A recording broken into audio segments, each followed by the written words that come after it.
Iki ngaji santai-santai napa muhasabah. Kon roh maknane muhasabah. Pak Zainuddin. Muhasabah itu kalau Kiai Jawa maknani itu ngoreksi diri sendiri. Jadi menghitung diri sendiri. Ini pas bidang yang saya tekuni tadi karena Habib Ahmad yang minta kemarin sama ibu siapa dari Indonesian Power itu. Ibu Lia, saya turutin sekaligus saya sambil belajar terus tentang muhasabah. Dalam konteks Indonesia, muhasabah itu sudah jadi perilaku ya. Karena dulu orang tua saya, guru-guru saya kalau ngandani itu, bayangkan kalau kamu jadi dia. Jadi misalnya kita mentang-mentang atasan, otoriter sama bawahan. Bayangkan kalau kamu jadi yang bawahan itu kayak apa? Laukun tamakanah, kalau orang Arab bilang, bayangkan kalau kamu di posisi dia. Makanya guyonannya orang-orang Indonesia itu kan orang ngaramkan judi gitu, bareng dikasih tahu. Tapi yang menang anak jenengan, alhamdulillah. Ternyata ngaramkan itu karena ada anaknya. Kalau anaknya yang menang ya seneng. Meskipun itu guyonan, tapi saya punya padanan itu dalam kitab hikam. Nabi Ibrahim itu Khalilur Rahman, tentu bencinya minta ampun sama yang namanya maksiat. Suatu saat beliau diterbangkan di alam malakut. Itu kalau di hikam saya halaman 15 juga. Saya masih ingat betul. Mungkin kalau Anda beda halaman karena beda cetakan. Atau enggak punya kitabnya. Atau punya tapi tidak bisa baca. Nah itu jadi berbagai kemungkinan. Atau punya tidak bisa baca tapi dianggap jimat. Atau digo pencitraan. Banyak itu kaji-kaji tidak bisa baca kitab tapi di ruang tamunya kitabnya besar-besar. Pencitraan itu, tapi ya bagus lah, nggak apa-apa untuk syiar. Setelah diterbangkan di alam malakut, diperlihatkan sama Allah, ada orang pezina, ada orang syaribul khomri, ada orang mabuk, ada orang macam-macam. Allah tanya sama Nabi Ibrahim, bagaimana pendapat kamu Ibrahim tentang mereka yang maksiat? Kata Nabi Ibrahim, ya Allah habisi saja mereka, mereka hidup di bumi engkau, makan rezeki engkau, kemudian mereka tidak taat sama engkau. Singkat cerita di fase itu, saya ulang lagi di fase itu, Allah nurutin. Sampai sekian peristiwa, mungkin 3 atau 4. Sudah, setelah sekian tahun Nabi Ibrahim lupa peristiwa itu, kemudian beliau diminta menyembelih anaknya. Ini versi kitab hikam. Memang versinya banyak tentang kenapa Nabi Ibrahim disuruh menyembelih anaknya. Ketika mau menyembelih anaknya, Nabi Ibrahim ragu. Huwa samratu fuadi. Anak saya ini buah hati saya, kenapa engkau suruh menyembelih? Terus kata Allah, apa kamu tidak ingat ketika kamu saya angkat di alam malakut, kemudian kamu usul bunuh-bunuh, saya tidak mempertimbangkan usul Anda, tapi kenapa sekarang saya merintahkan kamu mikir? Gitu. Terus, ya karena ini anak saya ya Allah.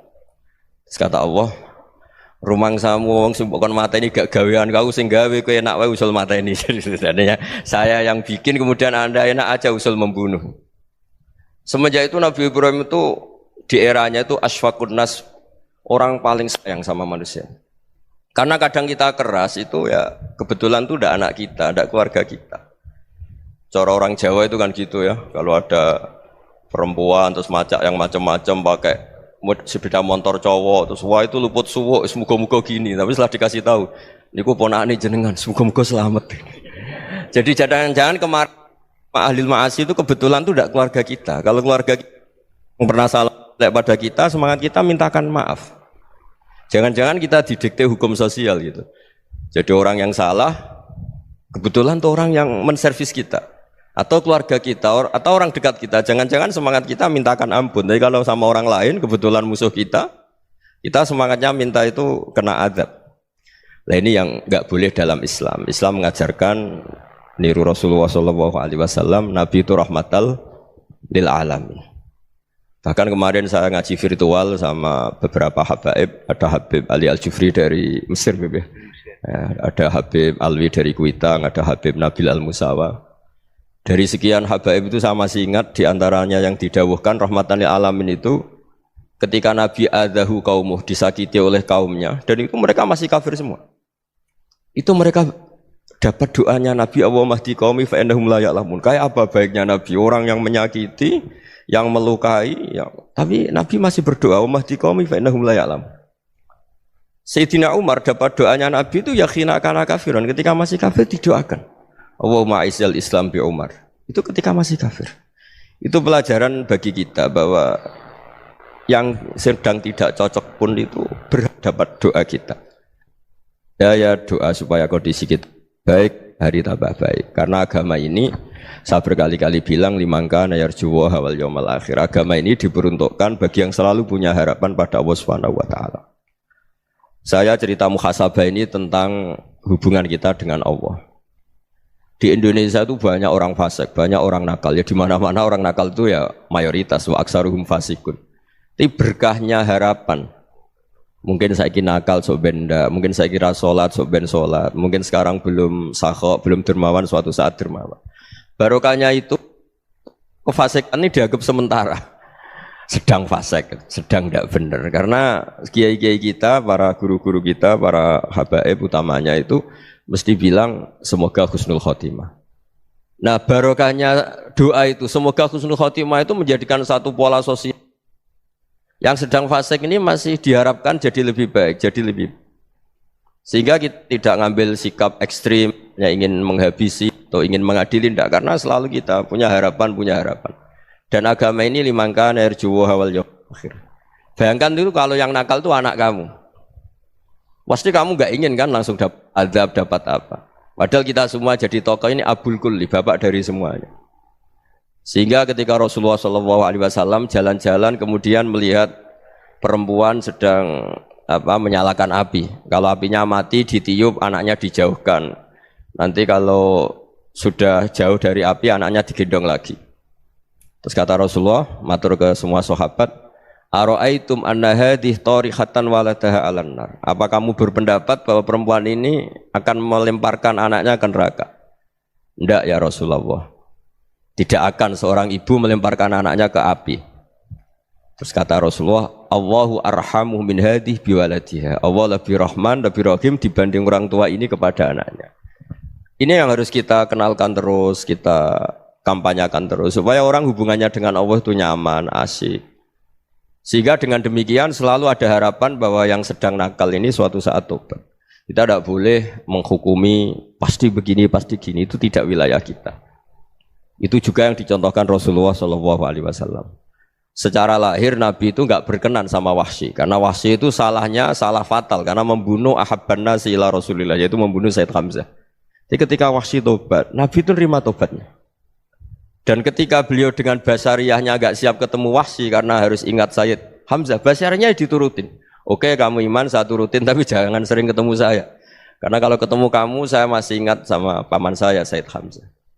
Kita bisa ngelola seperti itu. Kita tidak cocok sama orang, bagaimanapun mereka umat Rasulullah SAW, kita tetap mencintai mereka. Misalnya kalau beda agama, mereka sama-sama orang Indonesia, kita mencintai mereka atas nama warga Indonesia. Tapi kalau misalnya potongannya ora cocok, beda kultur, bawaannya itu mangkel no coro Jawa, ya bisa diilmoni, jangan ketemu. Wong sudah tidak cocok, ingin ketemu nyari solusi. Roh ini tok seneng itu kan ya repot itu. Ya sudah kalau nggak pati cocok ya jangan sering ketemu. Dan itu kita bisa memanage seperti itu tuh bisa. Saya berkali-kali cerita tentang Imam Syafi'i. Kalau dikasih tahu ya Imam Abu Abdillah, panggilannya Imam Syafi'i, tetangga anda ini ternyata banyak yang nggak senang anda. Jawabnya beliau senang. Ya bagus kalau nggak senang saya, ndak utang saya katanya. Jadi gara-gara sampean seneng aku ngatur aku ini kan. Dan mungkin sampean rasa seneng kan ya enak. Jadi hidup itu dianggap happy. Kalau seneng ya teman silaturahim, kalau nggak seneng ya nggak bakal utang gitu. Baru kayak seneng itu nggak ganggu. Gitu. Jadi dulu itu orang bisa ngelola seneng ndak seneng itu bisa. Karena ada kearifan hubungan dengan Allah Subhanahu wa taala. Hidupnya selesai karena masyghul bi dzikrillah. Mereka sibuk dengan Allah. Makanya kata ulama-ulama tasawuf, kamu jangan melihat manusia perilakunya, tapi kamu juga harus ingat yang gerakkan semua itu Allah Subhanahu wa taala. Dengan demikian kita farah, kita senang.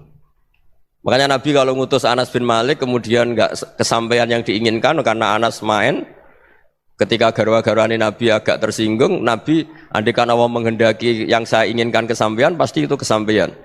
Jadi dianggap kegagalan Anas enggak manggil yang dituju Nabi itu ya kersane Allah, ya enteng saja.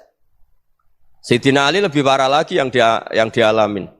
Itu dalam beliau kalau dipanggil itu enggak cepat-cepat ke sana. Ketika ditanya, Kenapa kamu tak panggil gak cepat ke saya? Amin tu ukubatak. Karena aku tahu kau orang baik. Orang baik itu pemaaf. Jadi makanya orang-orang soleh dulu itu bodoni itu.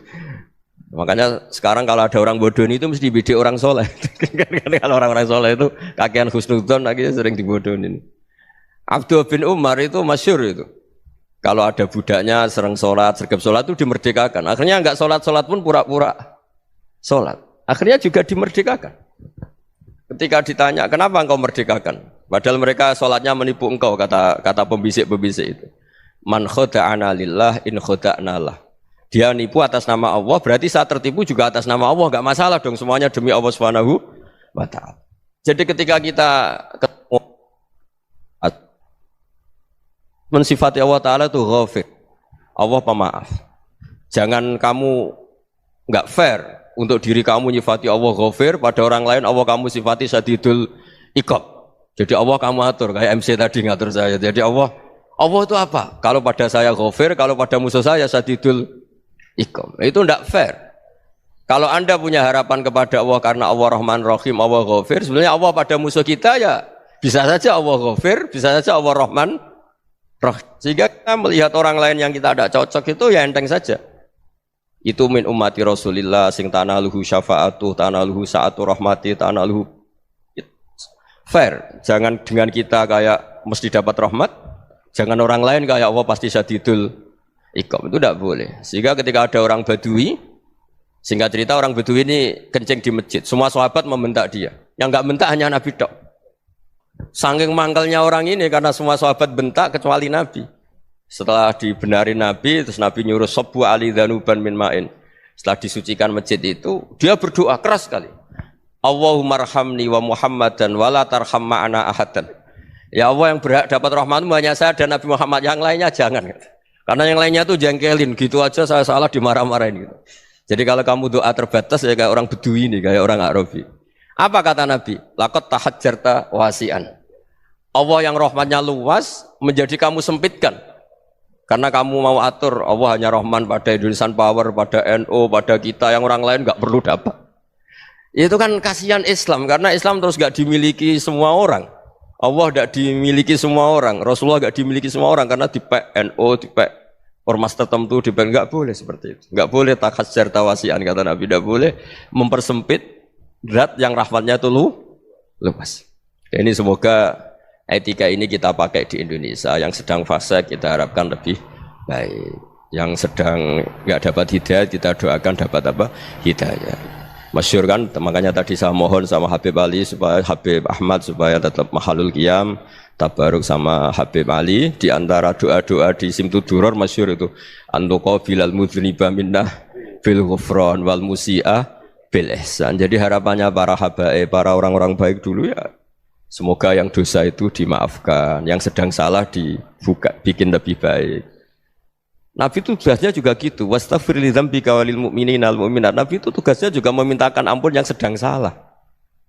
Nah ini cobalah jadi etika kita, muhasabah kita. Jadi muhasabah itu cara berpikir kita set, kita pikir ulang. Ternyata semangatnya seorang nabi itu wastaghfir li dzambika walil mu'minun. Semangatnya itu memintakan ampun. Orang ahli tafsir tahu semua kalau nabi itu tidak mungkin dosa. Jadi itu khitabun lin nabi wa urida bihi ummatu, itu khitab nabi, tapi yang dimaksud itu umatnya karena nabi tidak akan mengalami dzambun, tidak akan mengalami dosa.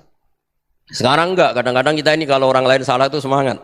Kalau di perusahaan ada teman salah, apalagi pimpinan salah itu seneng. Barokahnya salah bisa ganti kan gitu. Jadi kalau mungkin di dunia tokoh juga gitu, barokahnya ada tokoh salah, kita yang jadi populer sendiri, tidak boleh seperti itu. Kita harus salimus sodri di jami'il muslimin. Jadi ini harus dilatih. Saya tadi matur sama Habib Ahmad, latihan kita jadi hidup. Nabi itu kalau resep jadi wali itu kata Nabi gampang. Kata Nabi, kalau kamu ingin disenangin Allah, ya sudah. Kalau kamu asbahta, amseta, gini-gini, perasaan kamu kata Nabi, jangan punya perasaan ghil sama orang muslimin. Itu sudah wadzalika min sunnati. Makanya Nabi ngendikan la yablughni ahadun an ahadin syai'an. Ada yang baca la yuballighni ahadun an ahadin syai'an. Seseorang jangan melaporkan ke saya tentang salahnya yang lain. Fa inni akhruju ilaikum wa ana salimus sadri. Karena saya ingin ketemu sampean semua dalam keadaan salimus sadri, tidak punya perasaan apa-apa. Karena kalau nurutin pembisik, nurutin informasi itu ya repot, karena orang pasti sepihak. Ada kiai yang top, datang ke kampung-kampung ning desa-desa. Kata yang seneng itu punya akhlak. Wah itu bagus orang besar datang ke kampung-kampung. Kata yang nggak seneng, wah itu jobnya kiai kecil kok diambil, itu kan ya kasihan itu kan sudut pandang. Makanya saya sering bilang, akal kita ini cukup untuk mentasdik Rasulullah Shallallahu Alaihi Wasallam. Meskipun perasaan kita kadang orang Jawa itu beda. Saya berkali-kali bilang sama peneliti dari Jogja, kenapa sih Gus para nabi itu kok poligami istrinya banyak?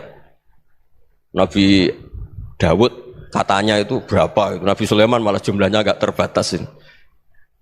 Nabi Muhammad itu paling sedikit. Saya tanya gini, perempuan itu orang lemah, jadi kalau nolong orang satu gimana baik, kalau nolong orang dua ya lebih baik, ya sudah kira-kira seperti itu. Paling tidak akal kita masih tahu, kalau orang baik, itu kan mesti baik, nolong orang satu baik, nolong orang dua ya lebih baik, nolong orang tiga lebih baik. Tapi kalau kamu orang nggak baik, satu saja kamu terlantarin, kamu miskinkan, kamu ya tinggal diukur kan, kalau orang baik, nambah baik, tapi kalau orang buruk, tambah buruk. Nah itu akal kita bisa menganalisis kenapa sih nikah itu ada yang poligami, ada yang enggak, ya sudah ukur saja diri kamu. Misalnya kayak saya elek keriting, rabi terus, memperbanyak wong elek, orang perilaku netok, raine dadi elek kabeh gitu. Tapi nak kowe ku ganteng, alim, ganteng, sugih, anake ganteng-ganteng, berhubung kowe saleh ahli swarga kabeh, mertua yo bangga karena karir kamu meyakinkan, ini mertua kamu aja enggak bangga mau nambah. Ipar enggak bangga, mertua enggak bangga, desa kamu yang kamu wayai juga enggak. Beda dengan Nabi ketika nikah Juwairiyah itu enggak ada pernikahan sebarokah Nabi dengan Juwairiyah itu.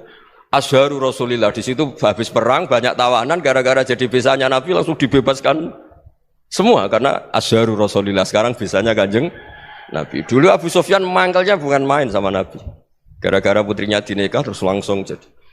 Kalau kamu kan enggak, nikah satu, nikah lagi, satu kampung musuh kamu. Karena istri pertama ya cemburu, yang kedua agak bangga. Wah itu selesai itu, di dunia wal akhirah. Maksud saya, nganalisis Islam itu harus pakai akal. Dan akal yang dipakai, ini saya bawa ke kitab Ihya, adalah pikiran-pikiran para ulama. Makanya ketika Imam Ghazali ketika ditanya, fakaifa bi muslimin fasikin asawwaha fi jami'i amri. Kalau kalian ketemu orang fasik, orang Islam tapi fasik, perilakunya enggak ada yang benar. Kata Imam Ghazali jawabnya lucu, aneh. Ma min muslimin illa wa islamuhu ta'ah. Tidak ada orang Islam kecuali dia mau Islam, membenarkan Allah dan Rasul itu sudah taatnya dia. Kok kamu tidak bisa melihat taatnya dia? Dia pikirannya kan ini pemabuk, ini tukang apa. Tapi kata Imam Ghazali, sebenarnya kamu masih bisa berpikir positif. Ma min muslimin illa wa islamuhu ta'ah. Tidak ada seseorang Islam ketika dia milih Islam itu pasti ada taatnya, yaitu tasdik pada Allah dan tasdik kepada Rasulullah Shallallahu Alaihi Wasallam.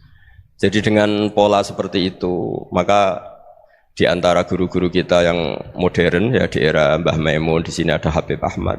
Habib Salim syair yang sering dibaca beliau adalah ada orang munajat sama Allah, ini cerita munajat. Itu orang itu ngendikan gini, ana mutnibun, ana mukhtiun, ana asi. Huwa rahimun, huwa ghafirun, huwa afi. Ya Allah, saya mukhti, saya orang yang salah. Ana mutnib, saya orang yang dosa. Ana asin, saya sering maksiat. Tapi engkau ya Allah, engkau ghafir, pemaaf. Engkau rahim, maha pengasih. Engkau afin, yang mudah memaafkan. Terus kata orang ini, ya agak kurang ajar, tapi saking senengnya sama Allah. Qobal tuhunna salasatan bisalasati. Ya gini saja ya Allah, sifat engkau diadu dengan sifat saya. Engkau Tuhan, Gusti, enggak boleh kalah katanya. Terus wasatah liban ausofu ausofi, dan engkau pasti pemenangnya gitu. Jadi ada orang rayu Allah dengan cara seperti itu ya ada ya. Saya ini manusia, salah saya banyak. Engkau ampunannya banyak. Engkau Tuhan, Gusti, enggak boleh ampunan Anda, ampunan engkau kalah dengan salah saya. Enggak boleh Tuhan kok kalah. Jadi untuk supaya orang punya harapan gitu. Banyak juga wali-wali yang jadab ketika datang ke makam Rasulullah SAW. Itu kalau dongo ya agak kacau sebetulnya, cara syariat agak kacau. Ya Allah, engkau punya dua pilihan. Jika engkau menjadikan saya soleh, surah habibu, yang senang kekasihmu, yaitu Rasulullah SAW. Tapi jika engkau menjadikan saya fasik, surah adubu, yang senang itu setan. Monggo jenengan mau menyenangkan kekasih jenengan, mau menyenangkan musuh jenengan, monggo. Jenengan bebas kok memilih. Mestinya Allah ya senang menyenangkan kekasihnya. Jadi ya, intinya Allah dipaksa untuk menjadikan dia orang soleh gitu. Jadi kayak kemarin itu Pak Bu siapa yang kesini itu, yang sama jenengan kuliah kesini itu sama Habib Ahmad. Saya pertama nggak mau, lama-lama Habib Ahmad ini gimana Gus, orang taunya saya dekat jenengan, kalau nggak kasil saya waduh ini kayak doanya wali yang tadi nggak punya pilihan, nggak ada pilihan ini. Jadi saya mohon muhasabah itu dimulai cara berpikir. Makanya di sini sebetulnya tag ini supaya dapat barokahnya Ihya, ini kitab yang disenangi para habaib, para ulama. Sebetulnya tag di muhasabah itu redaksinya gini ya, yang lengkap. Hasibu anfusakum qabla an tuhasabu wa zinuha qabla an tuzanu wa tahayya'u lil ardil akbar. Jadi ada kata wazinu, jadi ukur. Perilaku Anda ini diukur, ditakar. Misalnya kita sebagai suami kan ya punya hal-hal yang kita tidak ideal. Cara wong Jawa mesti pesek. Cara rezeki ya pas-pasan itu. Dan kita juga kalau makanya agak boleh tanya istri begini, apa saya cinta pertama Anda? Pasti Anda kecewa. Orang jadi istri hanya korban terakhir gitu. Sudah. Karena orang kalau ngelamar kemana-mana gak jadi, yang jadi istri itu pasti korban terakhir gitu. Jarang istri pilihan pertama, jarang. Ayo semua yang nikah. Rata-rata itu pilihan Anda pertama Pak, dari sekian ditolak di mana-mana terus.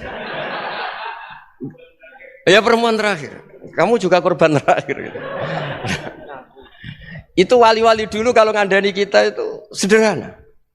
Antal ini masyhur diceritakan Habib Zain bin Semit dalam kitab Al-Manhajus Sawi. Anta lam tajid min nafsika kullama turid. Fa kaifa turidu min ghairika kullama turid. Kamu yang ingin ideal saja kamu tidak menemukan pada diri kamu untuk menjadi ideal. Kamu kan ingin ganteng, ingin punya uang banyak, ingin perilaku Anda sempurna. Anda saja yang punya keinginan tidak bisa mewujudkan keinginan Anda sendiri. Fa kaifa turidu min ghairika ma turid. Jadi anta lam tajid min nafsika kullama turid. Fa kaifa turidu min ghairika kullama turid. Kamu yang punya keinginan saja. Misalnya saya ingin punya uang banyak, perilaku saya selalu benar, enggak pernah salah. Loh, saya yang ingin saja dengan diri saya enggak bisa untuk benar terus. Kok kamu berharap orang lain selalu benar? Jadi anta lam tajid ya sama. Kalau kamu menuntut istri kamu itu ramah, neriman, apa kamu neriman sama wajah istri Anda gitu? Engko yo polah ning dindi jajaki sana jajaki sini kamu sendiri ndak kona apa. Jadi itu nasihat yang luar biasa. Anta lam tajid min nafsika kullama turid, fa kaifa turidu min ghairika kullama turid. Kamu mau menghormati semua orang, ndak mau kan? Kemudian Anda berharap semua orang menghormati kamu. Kamu tidak ingin kan orang lain semua menghujat kamu. Sementara kamu enak aja menghujat orang lain. Makanya Rasulullah SAW itu luar biasa ketika bikin kaidah sosial. Apa la yu'minu ahadukum hatta yuhibba li akhihi ma yuhibbu li nafsi. Jadi kalau ukuran iman itu sederhana. Kalau sesuatu itu baik, nyaman bagi Anda ya bayangkan itu pada teman Anda. Misalnya Anda bangun tidur sudah acak-acakan, nggak punya uang, utang jatuh tempo, kan nggak ingin ketemu orang. Ya kamu jangan bertamu ke jenis ini karena dengan kamu yang alami juga gak siap ketemu orang. Makanya ada Habib Alim itu dilapuri sama seseorang. Beb, dulu teman saya itu ketika saya kaya itu sering main ke saya. Setelah saya miskin, mereka tidak main ke saya. Kata Habib itu bagus, sunah begitu itu bagus. Coba kalau kamu dulu kaya, teman kamu main kan kamu gaya. Di rumah ada makanan, bisa hormat tamu. Setelah kamu miskin jadi buruh manol di pasar atau buruh bikin boto, teman kamu datang, malu enggak kamu? Mendingan nggak datang gitu. Akhirnya baru, oh ya alhamdulillah kalau gitu. Loh ya kan dulu teman kita datang, kita ada Alphard, istri cantik, rumah bagus. Lah kita miskin, buruhnya orang pas dibentak-bentak, teman kamu udah datang. Milih datang kamu enggak kalau setelah kamu jatuh? Enggak kan? Jadi barokahnya ilmu itu terus. Ya, tapi kadang-kadang orang loh, wah setelah saya miskin teman-teman enggak kasih ke sini. Ya kalau kamu sudah jatuh, teman-teman kamu ke situ jadi tontonan. Ya mulai sekarang cara berpikir itu dirubah. Dulu yang namanya kiai itu kalau diundang orang itu ya agak-agak senang. Semenjak saya itu agak rubah. Ngundang kiai, ngatur kiai itu tak haram-haramkan ya ada lumayan lah sekarang itu sudah mulai agak beretika. Dulu itu ngundang tuh tanggalnya ditentukan, jamnya ditentukan. Enggak mikir apa kiai saat itu nganggur, enggak. Punya wadifah, enggak. Dia milih tanggal yang dia nganggur, enggak mikir pas itu kiainya nganggur apa, enggak. Ya saya hanya cerita aja, kamu tersinggung ya monggo, boten nggih monggo itu kan. Jadi saya mohonlah supaya tadi saya juga matur ke Habib Ahmad. Jadi untuk orang merasa ikut sunnah Rasul itu gampang sekali kata Sayyid Muhammad. Dulu Nabi berpakaian ala daerahnya. Kalau mikot ya pakai mikotu baladi. Karena Nabi orang Madinah dan beliau berdomisili di Madinah ya misalnya mikotnya dari Bir Ali misalnya. Tapi kalau Anda orang kawasan Tanim mau umrah ya dari Tanim. Misalnya kawasan Jirona ya dari Jirona. Artinya apa? Kamu ngambil mikot karena Nabi mikot misalnya dari Bir Ali, bukan berarti kamu harus seperti Nabi di Bir Ali, kamu orang Mekah, misalnya kamu orang Tanim, orang ya harus dari mikot itu apa? Baladi. Sama, makanya di fikih-fikih itu kalau teknik anak, Nabi orang Arab, halawiyatnya kurma ya kurma. Kalau orang Jawa sedegan, semua podo-podo. Ya podo-podo manis. Jadi ini tabaruk sama Sayyid Muhammad, ini ada murid beliau Habib Ahmad, saya baca supaya orang itu merasa ikut Nabi itu gampang sekali. Ini saya baca ya di halaman tadi disaksikan Habib Ahmad 433 di kitab apa begini? Manhajus Salaf fi Fahmin Nusus. Itu kata Sayyid Muhammad wa kanat sunnatu Rasulillah annahu yat'amu ma yajiduhu fi ardi wa yalbasu ma yajidu wa yarkabu ma yajidu mimma abahu wa ta'ala. Faman istamala ma yajidu fi ardi fa huwa al-muttabi' lis-sunnah. Kama annahu hajjal baita min madinati. Faman hajjal baita min madinati nafsihi fa huwa al-muttabi' lis-sunnah. Wa illam takun hadhil madinatu tilka. Jadi intinya misalnya Nabi dulu itu ngasih sedekah kepada fakir miskin ya pakai dinar, dirham.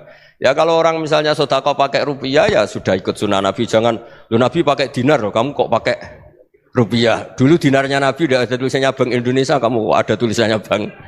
Ya tidak ada seperti itu. Ya jadi misalnya Nabi sedekah pakai tamar atau pakai al-aqid, ya kita pakai beras, pakai apa? Supaya orang tuh bahwa Rasulullah itu milik kafatal linnas, milik semuanya. Sehingga merasa ikut sunnah Nabi itu ya semuanya.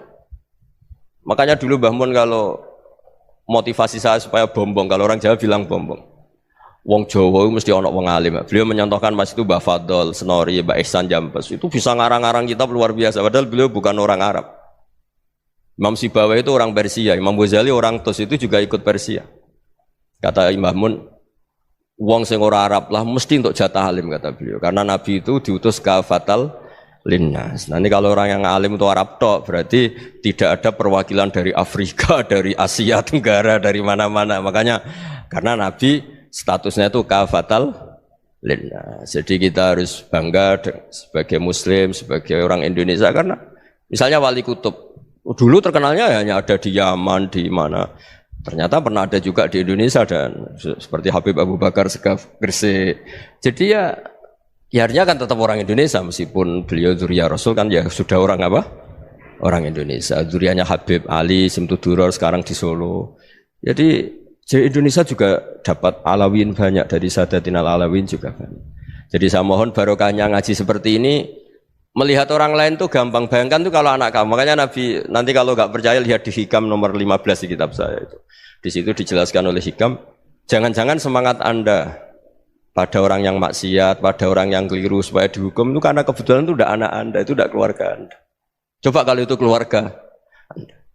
Makanya kalau saya guyonan di Jogja itu ada pembantu mecahkan piring terus dimarahi majikannya, saya mesti guyon gitu. Pasti itu pembantunya tidak cantik. Kok bisa Gus? Andai kan cantik dan kamu senang mecahno piring satu, piring 1000 ra iso ngamuk kowe. Ternyata ngamuknya itu karena mecahkan piring apa karena plus tidak cantik? Coba jawab para lelaki ini. Kamu marah sama orang maksiat itu karena maksiat karena plus itu udah anak Anda. Bayangkan kalau itu anak Anda.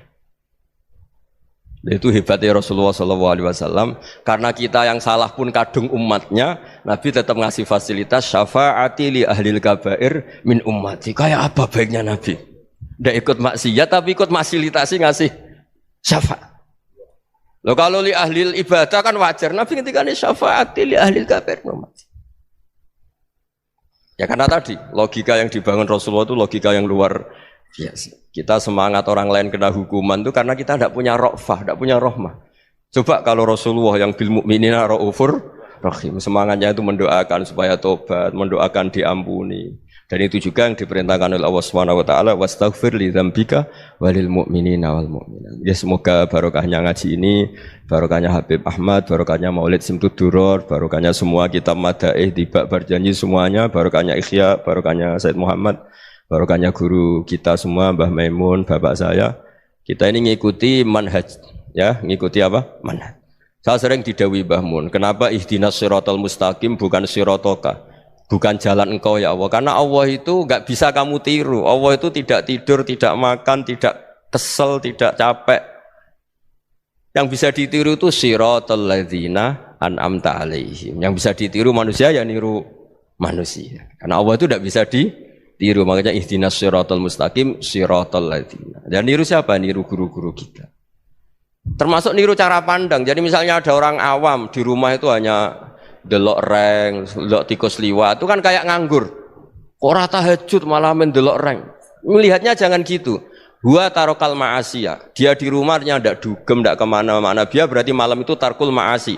Tidak nyopet, tidak garong, tidak ke tempat maksiat.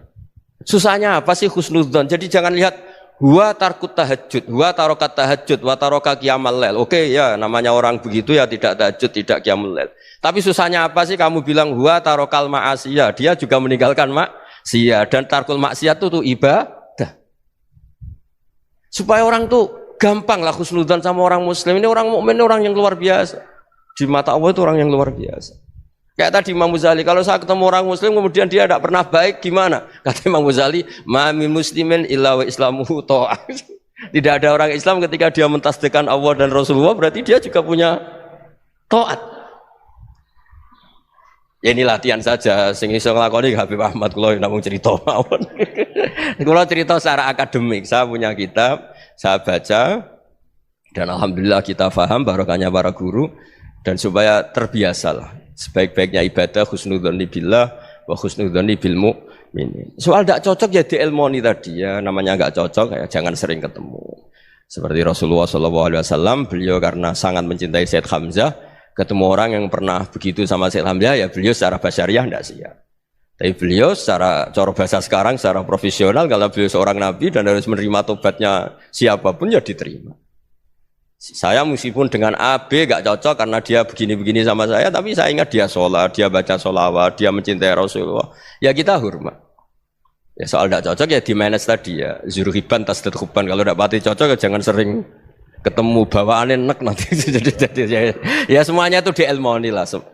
Makanya ngendikane Ma'ruf Al-Qurhi ada yang baca Al-Kharki, mangqala fil yaumi salasa marrat aw marham ummata Muhammad kutiba minal abdal. Karena semangat mencintai siapapun satu hari sering baca marham ummata Muhammad, wa ma asli ummata Muhammad, wa ma tajawaz an ummati Muhammad, itu mesti kutiba minal abdal. Dia pasti termasuk wali abdal. Maksudnya semangat mencintai.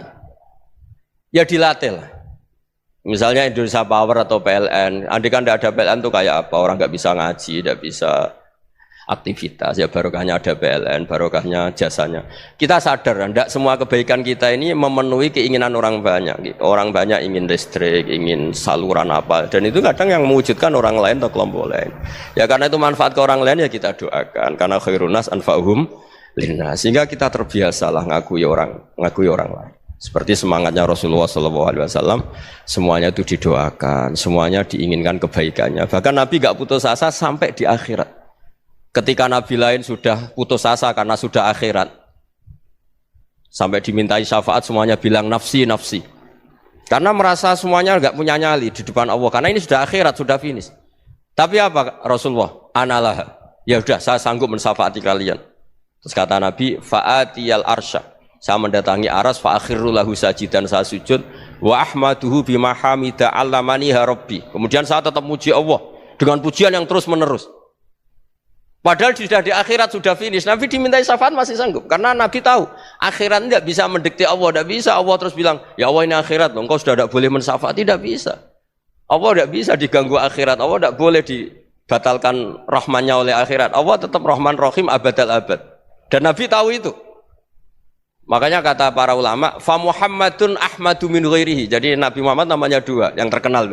Sebenarnya banyak yang terkenal dua, Muhammad sama Ahmad. Ketika Nabi punya nyali memuji Allah di akhirat atau sudah di akhirat, Itu fa Muhammadun ahmadu min ghairi. Ketika nabi lain sudah tidak punya nyali muji Allah karena sudah akhirat, Nabi Muhammad tetap berani muji Allah di saat seperti itu. Makanya ahmadu di situ kata ulama itu af'al tafdil. Fa Muhammadun ahmadu min ghairi. Kanjeng Nabi lebih memuji Allah di saat yang nabi lain sudah tidak punya nyali untuk muji Allah di saat itu. Makanya kata Nabi fa akhiru lahu sajidan wa ahmadhu bi mahamida allamaniha rabbi.